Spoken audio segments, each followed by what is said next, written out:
अब क्योंकि बच्चे जो है हमने काफी टाइम पहले एक क्लास की थी, लगभग 2 हफ्ते हो गए होंगे, है ना। तो हाँ। एक बार एक क्विक देख लो हमने क्या क्या ऑलरेडी कर चुके हैं। ठीक है, तो ये पहले बेटे इंट्रोडक्शन हमने एक क्वेश्चन किया था, क्या क्या क्राइटेरिया होते हैं कि कोई चीज थिंग अलाइव है। ठीक है, उसके बाद हमने बेटे कैरेक्टरिस्टिक ऑफ लिविंग थिंग्स कर ली थी। फिर लाइफ प्रोसेस क्या होती है, क्या क्या एसेंशियल है हमारी लाइफ को मेंटेन करने के लिए, वो हमने किया था। ठीक है, फटाफट से देखते जाओ। हमें एनर्जी क्यों चाहिए बेटे, स्लीप के टाइम में भी एनर्जी क्यों चाहिए। उसके बाद आउटसाइड रॉ मटेरियल्स क्या होते हैं और हमें क्यों चाहिए। ठीक है, ये चार, इस चैप्टर में हम ये चार सिस्टम पढ़ेंगे, nutrition, respiration, circulatory system and excretion. तो हमने पहला न्यूट्रिशन स्टार्ट किया था। न्यूट्रिशन के बारे में बताया था, क्या न्यूट्रिएंट होते हैं, क्या क्या डिफरेंट न्यूट्रिएंट प्रेजेंट होते हैं, ये मैंने आपको बताया था, क्यों नेसेसरी होते हैं। डिफरेंट मोड्स ऑफ न्यूट्रिशन क्या है, जैसे ऑटोट्रॉपिक, हेटरोट्रॉपिक। ऑटोट्रॉपिक में बेटे हमने क्या किया था, ऑटोट्रॉप्स क्या होते हैं, फोटोसिंथेसिस की थी हमने, क्या प्रोसेस है फोटोसिंथेसिस की वो की थी, क्या इंपॉर्टेंट हम्म। इवेंट्स है वो हमने किए थे, क्या कंडीशंस नेसेसरी हैं, क्या एसेंशियल रॉ मटेरियल है, carbon dioxide, water, chlorophyll, sunlight, तीनों के बारे में किया था, क्या और रॉ मटेरियल्स हैं, साइट ऑफ फोटोसिंथेसिस, क्या क्लोरोप्लास्ट होती है, इंपॉर्टेंस क्या है, स्टोमेटा के बारे में कर लिया था हमने, कैसे ओपन और क्लोज होते हैं, क्या काम होता है इनका, फोटोट्रॉप और कीमोट्रॉप क्या होते हैं।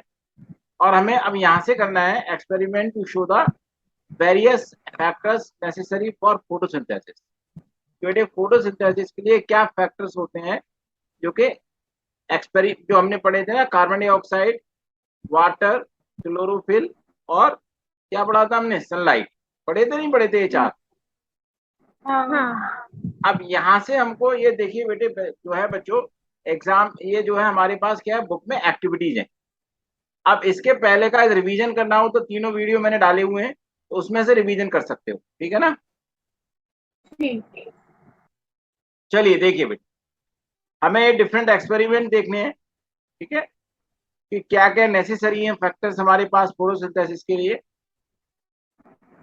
अब जैसे बेटे, जब भी हमें कोई फोटोसिंथेसिस का एक्सपेरिमेंट करना है तो उससे पहले क्या होता है बेटे, हमें लीव्स को डी स्टार्च करना होता है, मतलब स्टार्च को क्या करना होता है, हमको रिमूवल करना होता है।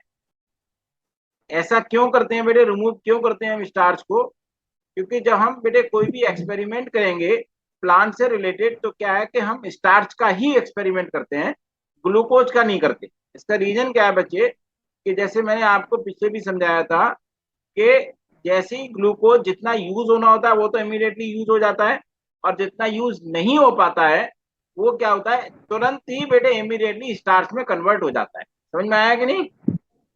हाँ।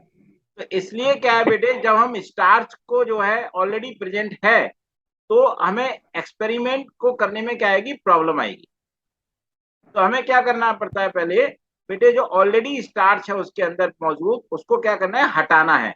अब वो कैसे हटा सकते हैं, कि प्लांट उसको यूटिलाइज कर ले कंप्लीटली। वो कैसे करेगा, हम उसको 3 से 4 दिन डार्क में रख देंगे, मतलब रूम के अंदर जहां सनलाइट ना आती हो। ठीक है, तो डार्क में रखेंगे तो उससे क्या होगा बच्चे, कि वो जो हमारा स्टार्च है वो प्लांट क्या करेगा, यूज कर लेगा पूरा, क्योंकि जब प्लांट नया ग्लूकोज नहीं बना रहा है तो ऑलरेडी उसके अंदर जो स्टार्च है उसी को ग्लूकोज में कन्वर्ट करके फिर दोबारा से उसको यूज कर लेगा। तो इससे क्या होगा, पूरे प्लांट में स्टार्च क्या हो जाएगा, खत्म हो जाएगा। और इस काम में कितने दिन लगते हैं, 3 to 4 डेज इस काम में लगते हैं। समझ में आया कि नहीं आया। हाँ मामा जी। अब पहले इतना रीड करो। De-starching of leaves or removal of starch. Why do we remove starch from leaves of a plant before doing any experiment to show the conditions necessary for photosynthesis? All plants have starch in their leaves, so before we can use a plant in photosynthesis experiment, the initial starch present in its leaves must be removed, that is, de-starch. How is starch removed from the leaves? The green leaves of a plant are de-starched by keeping this plant in a completely dark place in a room for at least 3 days. In this time, plant cannot make more starch by photosynthesis because there is no sunlight. The plant will use all of the starch stored in its leaves, and no starch will be left in them. This plant is ready to be used in experiment. यहाँ पर of लिख लेना है, ठीक है। हाँ बात समझ में आ गई बेटे आपको ये? हाँ। अब नेक्स्ट देखिए बेटे, अब हमारे पास पहला एक्सपेरिमेंट क्या आता है बेटे कि that sunlight is necessary for the photosynthesis. हमें ये शो करना है कि फोटोसिंथेसिस के लिए बेटे सनलाइट नेसेसरी है। आप पहले पूरा एक्सपेरिमेंट यहाँ समझिए कैसे करते हैं बेटे। हम क्या लेंगे, पहले डी स्टार्च का हुआ एक प्लांट लेंगे जिसको ऑलरेडी हमने 3 से लेकर 4 दिन तक डार्क में रखा हुआ है, उसको हम डी स्टार्च प्लांट कहते हैं। तो वो लेंगे। इसके बाद क्या लेंगे कि एक लीफ लेंगे और एक लीफ के ऊपर या तो ब्लैक पेपर की पट्टी ऊपर भी और नीचे भी दोनों तरफ, या इसमें एक एल्यूमिनियम फॉइल ऊपर भी और नीचे भी, उसको टाइटली पैक कर देंगे जिससे कि इसके अंदर कोई भी सनलाइट नहीं जाने पाए। समझ में आया कि नहीं? हाँ ब्लैक से क्या होगा कि लाइट जाएगी नहीं, और एल्यूमिनियम की क्या होगी, वो उसको रिफ्लेक्ट कर देगी। तो इसलिए क्या करेंगे, यहाँ पर अब क्या है, इतने पोर्शन में सनलाइट नहीं जाएगी। अब इसके बाद इसको क्या करेंगे बेटे, धूप में रख देंगे 4-5 घंटे के लिए। क्लियर हुआ? हाँ 4-5 घंटे या पूरे दिन रख देंगे इसको धूप में। तो इससे क्या होगा कि जब धूप में जाकर के फिर दोबारा से इसमें क्या होगा बेटे, इसमें क्या होगा, फोटोसिंथेसिस होगी। तो फोटोसिंथेसिस होकर के क्या होगा, इसमें फिर दोबारा से स्टार्ट ग्लूकोज बनेगा। ग्लूकोज जितना यूज होगा यूज हो जाएगा, नहीं तो बाकी क्या होगा, स्टार्च में कन्वर्ट हो जाना है। क्लियर?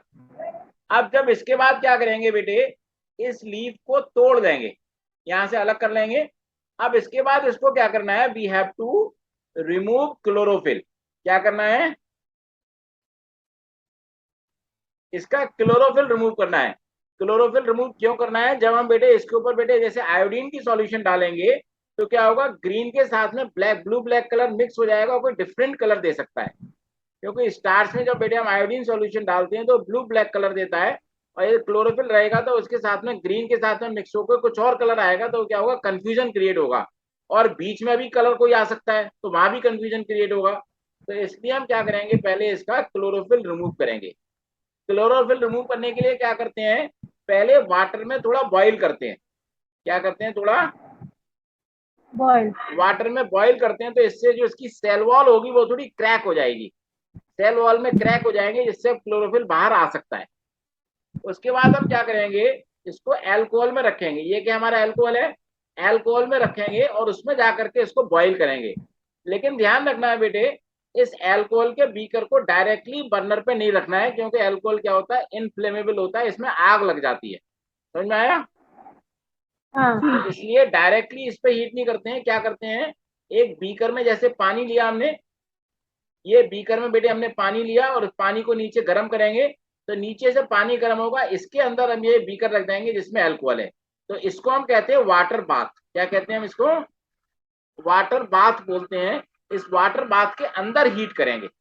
कभी कभी देखा ना, इस तरीके से हम गर्म करते हैं, गर्म पानी करते हैं, उसके अंदर कुछ और रख देते हैं, तो वो उसकी स्टीम से गर्म से वो गर्म होता रहेगा अंदर वाला। समझ में आया कि नहीं? देखो बेटा, ये हम क्या कर रहे हैं कि ये बेटे अल्कोहल में रख करके इसको हमने गर्म किया, तो जब ये बॉईल होगा तो क्या होगा, क्लोरोफिल बाहर आ जाएगा इसका। तो इससे पूरा अल्कोहल क्या हो जाएगा, ग्रीन कलर का हो जाएगा।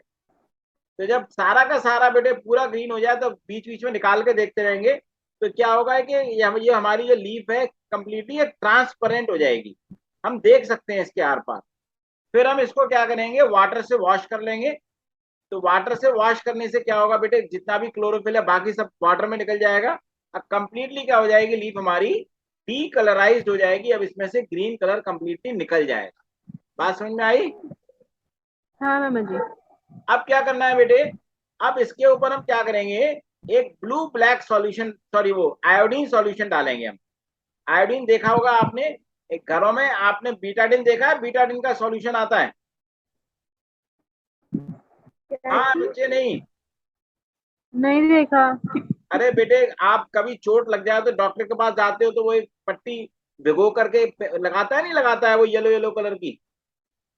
हाँ देखी है, नहीं देखी है? देखिए। तो वो आयोडीन सॉल्यूशन ही होता है बेटा। अच्छा। आपको 9th में भी पढ़ाया था बेटे, एल्कोहल का एल्कोहल में आयोडीन डाल दें तो आयोडीन सॉल्यूशन बन जाता है। ध्यान करो बेटे आप, ठीक है? हाँ सेकंड चैप्टर में मैंने पढ़ाया था। तो ये बीटाडिन सॉल्यूशन है। बीटाडिन ऑइंटमेंट तो देखी होगी ना, चोट पे लगाते हैं ऑइंटमेंट, उसी का सॉल्यूशन ही हाँ होता है, उसी का ये सॉल्यूशन होता है। ठीक है, तो ठीक। ये बीटाडिन सॉल्यूशन या आयोडीन सॉल्यूशन एक ही चीज होती है, मार्केट से खरीद सकते हैं। तो ये जब उसकी एक ड्रॉप इस पे डालेंगे तो क्या होगा, इसका कुछ पोर्शन तो ब्लू ब्लैक हो गया और कुछ पोर्शन में कोई भी कलर चेंज नहीं होगा।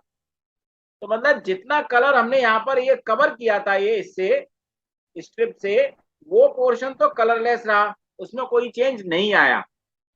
और जितना पोर्शन ओपन था, एक्सपोज था बेटे सनलाइट के लिए, उतना पोर्शन क्या हो गया, ब्लू ब्लैक हो गया। इसका मतलब क्या है कि इस पोर्शन में स्टार्च प्रेजेंट है। समझ में आया कि नहीं आया? हाँ मामा जी। और जो पोर्शन बेसिकली ब्लू ब्लैक नहीं हुआ, इसका मतलब इसके अंदर कोई भी स्टार्च प्रेजेंट नहीं है। तो इसका मतलब क्या हुआ कि जो पोर्शन जहां पर हमने कवर किया था वहां सनलाइट नहीं पहुंची अंदर, और जब सनलाइट नहीं पहुंची तो क्या हुआ, फोटोसिंथेसिस नहीं हुई। और जब फोटोसिंथेसिस नहीं हुई तो इसका मतलब क्या हुआ कि वहां पर कोई भी स्टार्च प्रेजेंट नहीं था। तो इसका मतलब क्या है कि सनलाइट फोटोसिंथेसिस के लिए क्या है, नेसेसरी है। बात समझ में आ गई कि नहीं आ गई? हाँ मामा जी। बढ़िया विष्णु। ठीक। Experiment to show that sunlight is necessary for photosynthesis. Take a plant which have been discharged for 3 days by keeping it in the dark place in a room. Take a thin strip of aluminium foil or black paper and wrap it in the center of one leaf of both the sides so tightly so no sunlight is reached in this portion. Keep this plant in bright sunlight for 3 to 4 days. Plug this partially covered leaf from the plant and remove foil paper strip. Immerse this leaf in boiling water for a few minutes. This will break down the cell membranes of leaf cells and make the leaf more permeable to iodine solution. Before testing for starch, remove chlorophyll from the leaf. Reason: chlorophyll interferes in the test for starch due to its green color. How to remove chlorophyll? Put the plugged leaf in a beaker containing some alcohol. Put this beaker in a water bath to heat alcohol. Alcohol is a highly inflammable liquid, so if directly heated over a flame, it catches fire at once. Heat this water bath. Alcohol is the small beaker will also get heated and start boiling soon. This boiling alcohol will extract or remove chlorophyll from the green leaf. Boil this green leaf in alcohol till all green pigment chlorophyll is removed. The leaf will now become almost colorless or pale and alcohol will turn green. Remove this colorless leaf and wash it thoroughly with hot water to soften it and remove any chlorophyll which may be sticking to it. Take this colorless leaf in a petri dish, drop iodine solution over the decolorized leaf with the help of a rod. Observe the color change. Observation: the middle part of leaf, which was covered with foil strip, does not turn blue-black on adding iodine solution. The uncovered part of leaf turns blue-black on adding iodine solution. Conclusion: in middle part of leaf, no sunlight could reach, due to which this part could not do photosynthesis to make starch and did not turn blue-black. Uncovered part of leaf was exposed to sunlight and could do photosynthesis to make starch. So we can conclude that sunlight is necessary for photosynthesis. Leaves make starch, carbohydrates as food by photosynthesis. Clear हुआ कि नहीं हुआ? हाँ मामा जी। Basically क्या है, starch क्या होता है बेटा, ये हमारा रिजर्व फूड होता है। ध्यान रखना क्या होता है ये, रिजर्व फूड। Reserve food. तो बनाते तो ग्लूकोज है, ध्यान रखना बेटे। क्लियर? हाँ हाँ। अब देखिए बेटे, नेक्स्ट हमारा एक्सपेरिमेंट है कि हमें ये पता करना है कि क्लोरोफिल नेसेसरी है फोटोसिंथेसिस के लिए। ये हमें क्या करना पड़ेगा बेटे, क्लोरोफिल का एक्सपेरिमेंट करने के लिए हमें ऐसी लीफ लेनी पड़ेगी जो कंप्लीटली ग्रीन नहीं होती। आपने देखा होगा बेटे, कुछ लीफ ऐसी होती हैं जो ग्रीन वाइट, जैसे मनी प्लांट की लीफ है, ये देखा है? हाँ आप देखोगे इसमें ये व्हाइट पोर्शन भी है और ग्रीन पोर्शन भी है। या जैसे यहाँ पर देखो, यहाँ पर रेड पोर्शन, पिंक पोर्शन, और ये जो है हमारा ग्रीन पोर्शन भी है। यहाँ पे देखो हल्का सा बेटे येलोइश व्हाइट सा पोर्शन और ग्रीन पोर्शन है। यहाँ पर व्हाइट पोर्शन भी है, यहाँ येलोइश पोर्शन है, व्हाइट पोर्शन है, या पिंकिश पोर्शन है। तो मतलब क्या है बेटे, जो प्लांट जो लीफ कंप्लीटली ग्रीन नहीं होती, उनमें अदर देन ग्रीन कलर भी होता है, उनको हम क्या कहते हैं, वेरीगेटेड लीफ बोलते हैं। जो बेटे ग्रीन पार्ट नहीं है वहां पर क्लोरोफिल नहीं होता। क्लियर? हाँ। इनमें थोड़ा बहुत क्लोरोफिल कभी कभी हो सकता है, लेकिन इन पार्ट्स में जो व्हाइट पार्ट है, येलो पार्ट है, इनमें क्लोरोफिल नहीं होता बेटा, क्योंकि इनके अंदर ल्यूकोप्लास्ट होता है इनके। ऐसी लीव्स को क्या कहते हैं? हम वेरीगेटेड लीव्स कहते हैं। जैसे एग्जांपल मनी प्लांट है, क्रोटन है, कोलियस है, और भी बहुत सारे प्लांट हैं। जो भी आप, जैसी भी आप प्लांट देखते हो, जहां भी बेटे ग्रीन कलर के अलावा कुछ और कलर भी साथ में है, तो हमको उनको कहते हैं वेरीगेटेड लीव्स को। तो इस एक्सपेरिमेंट में हमको क्या करना होता है? वेरीगेटेड लीव कहते हैं, देनी पड़ती है। क्लियर? हाँ। इसको रीड करो बेटे। Experiment to show that chlorophyll is necessary for photosynthesis. Variegated leaves. Leaves of some plants are partly green and partly white. The green part of the plant, such as leaf, contains chlorophyll and white part does not contain chlorophyll. These leaves are called variegated leaves. Example, croton and tullus have variegated leaves. Why do we take variegated leaves in experiment to show that chlorophyll is necessary for photosynthesis? Common plants have totally green leaves, but variegated leaves are partly green and partially white. अब आगे देखिए बेटे। अब ये बेटे हमारे पास experiment to show that chlorophyll is necessary for photosynthesis. पहला काम क्या है हमको? पहला तो वही बेटे, हमें डी स्टार्च प्लांट लेना है। क्या लेना है? Discharge plants. जो डिस्चार्ज किया हुआ है, जैसे हमने ऑलरेडी बताया था, वो सभी के लिए करना है। फिर इसके बाद क्या करना है? फिर से 3-4 घंटे के लिए हम क्या करेंगे? इसको सन में रख देंगे। तो क्या होगा? फिर से फोटोसिंथेसिस होगी। फिर से क्या करेंगे? वन लीफ लेंगे, उसको इसका क्लोरोफिल रिमूव करेंगे। समझ में आया कि नहीं आया? हाँ ये सारे स्टेप करने हैं इसमें। ठीक है। क्लोरोफिल रिमूव करने मैम। के बाद हम क्या करेंगे? फिर ये जो है, इसको जो है डी, ये वाली हमारी क्लोरोफिल के साथ में है। ठीक है। और पार्टली वाइट है, और जो क्लोरोफिल रिमूव करने के बाद लीफ ऐसी हो जाएगी हमारी, सारी एक जैसी। तो अब इसके ऊपर पर हम जो बेटे आयोडीन सॉल्यूशन डालेंगे, तो आयोडीन सॉल्यूशन में क्या होगा बेटे? जहां पर क्लोरोफिल था, जैसे बीच में क्लोरोफिल है, ये आप देखोगे इस बीच में यहाँ पर क्लोरोफिल है, तो ये तो पार्ट क्या हुआ? ब्लू ब्लैक हो गया। और जो जहां क्लोरोफिल नहीं था, वहां पर ब्लू ब्लैक नहीं होगा। तो मतलब ये डिपेंड करता है लीफ टू लीफ। मान लीजिए बेटे, ये लीफ है हमारे पास, और बीच में हमारे पास क्लोरोफिल नहीं है, यहाँ पर क्लोरोफिल है, तो ये ब्लू ब्लैक हो जाएगा। समझ में आया कि नहीं आया? मतलब क्या, जहां जहां क्लोरोफिल था वो पोर्शन तो हो जाएगा ब्लू ब्लैक, और जहां जहां क्लोरोफिल नहीं था वो हो जाएगा पोर्शन हमारा नॉर्मल रहेगा। तो इसका मतलब क्या हुआ? इससे क्या प्रूव होता है कि बेटे जो है फोटोसिंथेसिस के लिए क्या है? Chlorophyll necessary. क्लियर? समझ में आया कि नहीं आया? हाँ मैम। पढ़िए। Take a potted plant like croton and place this in a completely dark place for 3 days to discharge its leaves. Take out this plant from the dark place and keep it in prime sunshine for 3 to 4 days. Plug the leaves and boil it in water for a few minutes and remove chlorophyll by boiling alcohol and recolorize it. Wash this decolored leaf with hot water. Pour iodine solution over the colorless leaf and observe the change in the color of the leaf. मामा जी, इसमें जो हमने leaf को जब रखा था sunlight sunshine में, तो हमने उसको एल्यूमिनियम फॉयल से कवर किया था। नहीं, इसमें नहीं करना एल्यूमिनियम फॉइल से कवर। ठीक। Observation: outer part of the leaf that was originally white does not turn blue-black, showing that no starch is present because no chlorophyll was present in this part. Inner part of the leaf, which was originally green, contained chlorophyll, turns blue-black on adding iodine solution, showing that starch is present in the inner part. From these, we can conclude that chlorophyll is necessary for photosynthesis. बात समझ में आ गई? हाँ मामा जी।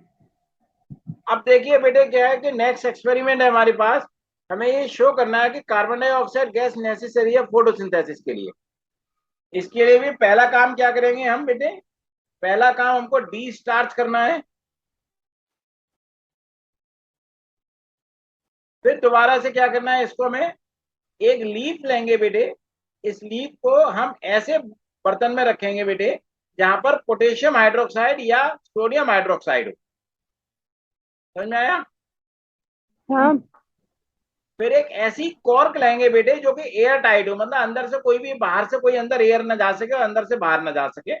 और इस cork के बीच में, जैसे ये है, इसके बीच में एक लंबा सा छेद कर लेंगे, उतना छेद करेंगे जिसमें ये लीफ फिट बैठ जाए।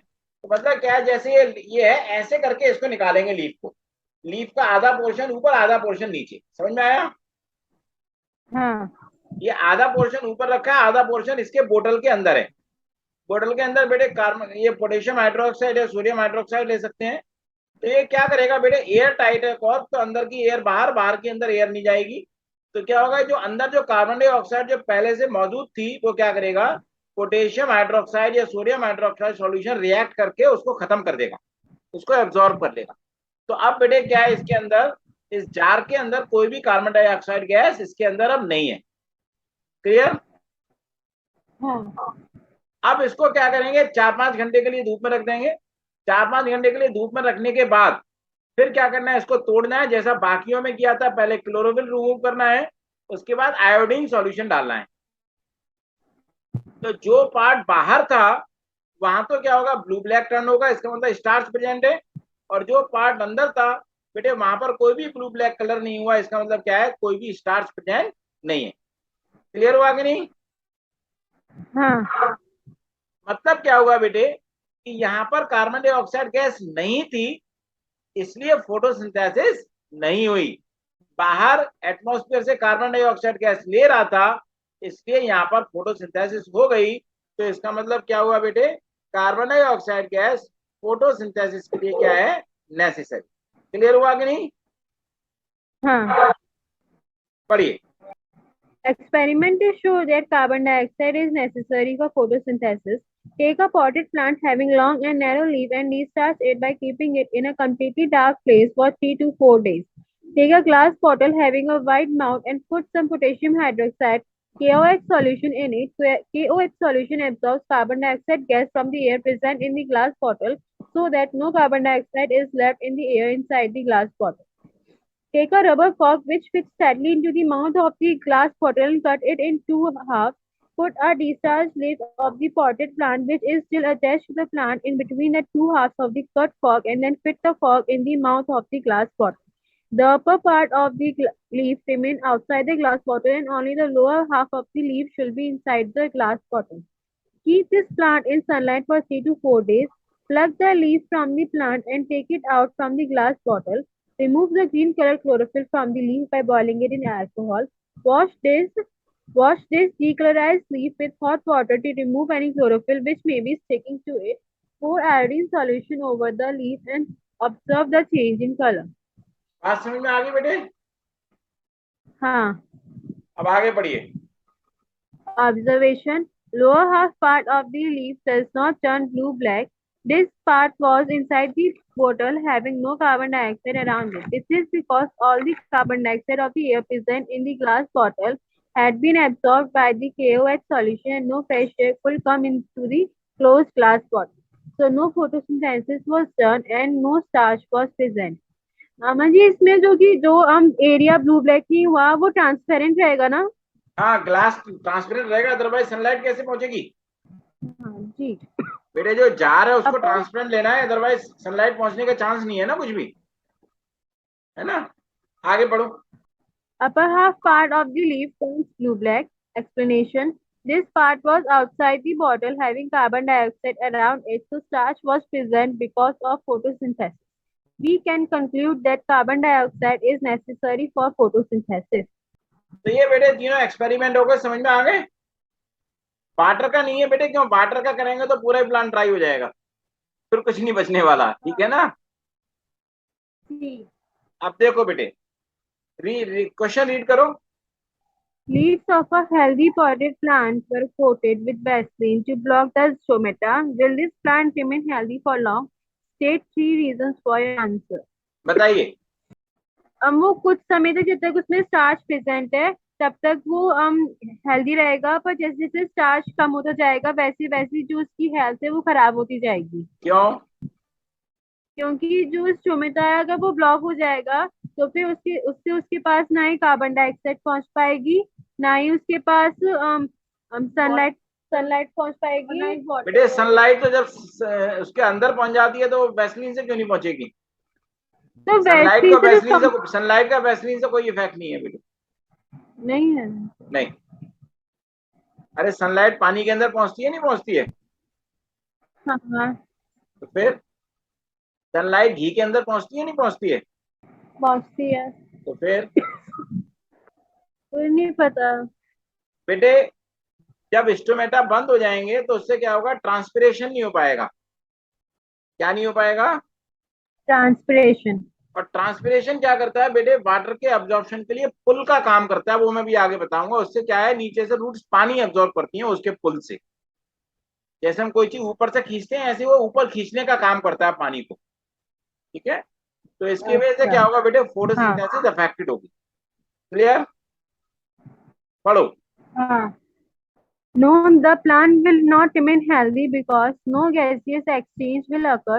That is, carbon dioxide will not come in and oxygen will not go out. Transpiration will not occur, so water and minerals will not reach to all parts of the plantation plants. Transpiration creates a suction pull to the flow of the water to the flow of the water against gravity. Photosynthesis will affect because of above two reasons. Decreases. Okay, question पढ़ो ऊपर वाला। In each of the following situations, what happens to the rate of photosynthesis? A stomata gets blocked due to dust आप पहले or इसका answer बताओ gases. बेटे। अगर stomata मतलब ब्लॉक हो जाएगा तो उससे कार्बन डाइऑक्साइड अंदर नहीं जा बाहर नहीं नहीं अंदर नहीं जा पाएगी कार्बन डाइऑक्साइड और ऑक्सीजन बाहर नहीं आ पाएगी तो और इससे इसके अलावा फोटो और इसके अलावा ट्रांसपिरेशन में दिक्कत होगी अभी जो इससे जो कि फोटो पिछले वाला जो अभी जो पिछले वाला क्वेश्चन किया था ना, हाँ अभी इससे बेटे इससे ऊपर वाला ये क्वेश्चन किया नहीं किया, सेम आंसर यही हाँ आपका आ जाएगा। ठीक है तो फिर इससे जो फोटोसिंथेसिस है वो कम हो हाँ जाएगी जी। क्लाउडी डेज में क्या होगा? इसमें जो सनलाइट है वो प्लांट को अवेलेबल नहीं हो पाएगी सही अमाउंट में जिसकी वजह से फोटोसिंथेसिस में प्रॉब्लम आएगी bright sunshine in the afternoon. ज्यादा सनशाइन होगी तो फिर अम, बेटे पहले तो बढ़ेगी लेकिन फिर कम हो जाएगी। ठीक है ना?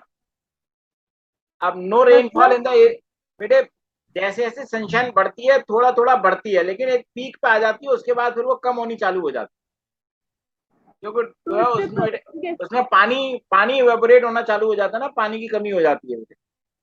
हाँ अच्छा ठीक हाँ, no rainfall in the area for a considerable time. तो उसके पास वाटर नहीं पहुंच पाएगा तो इसलिए स्कार्सिटी ऑफ वाटर फोटोसिंथेसिस बढ़ेगी कम होगी? कम हो कम। जाएगी कम हो जाएगी। वेरी गुड, ये रिद्धि बताएगी। हाँ, ये पढ़ो बेटा रिद्धि ये question. two similar green plants are kept separately in oxygen free containers one in dark and the other in continuous light which one will live longer give reason बताइए। the The plant which was kept in the continuous light one will live longer as it will get continuous light and continuous oxygen to make starch. बेटा oxygen starch के लिए जरूरी है? नहीं नहीं oxygen नहीं है ऑक्सीजन स्टार्च के लिए जरूरी है? नहीं तो फिर डार्क वाला क्यों नहीं रहेगा? डार्क वाले में उसके पास रोशनी नहीं पहुंच पाएगी क्या नहीं पहुंच पाएगी? रोशनी हाँ तो ठीक है, लेकिन ऑक्सीजन फ्री कंटेनर है ना बेटे। देखिए, जैसे मान लीजिए बेटे क्या है, जैसे हमने इसको लाइट में रखा और इसको हमने कहाँ हाँ रखा, डार्क में रखा। बेसिकली क्या है बेटे, ऑक्सीजन जरूरी होती है एनर्जी जनरेशन के लिए। रेस्पिरेशन होता है कि नहीं होता है? हाँ रेस्पिरेशन। बेटे प्लांट्स को भी तो एनर्जी चाहिए ना, डिफरेंट कामों के लिए। वो कहाँ से आएगी? रेस्पिरेशन के लिए ऐसे आएगी। जब बेटे डार्क में क्या है, there will be no photosynthesis, photosynthesis नहीं होगी, हाँ तो इससे नो ऑक्सीजन इज जनरेटेड। तो जब ऑक्सीजन जनरेट नहीं होगी तो प्लांट को ऑक्सीजन नहीं मिलेगी, तो क्या होगा, बहुत लंबे टाइम तक वो हेल्दी नहीं रहेगा। समझ में आया कि नहीं? हाँ हाँ लेकिन यहाँ पर हमने क्या किया, ऑक्सीजन फ्री कंटेनर तो है लेकिन अंदर ऑक्सीजन जनरेट हो रही है, तो प्लांट को कंटिन्यूस ऑक्सीजन मिलती रहेगी।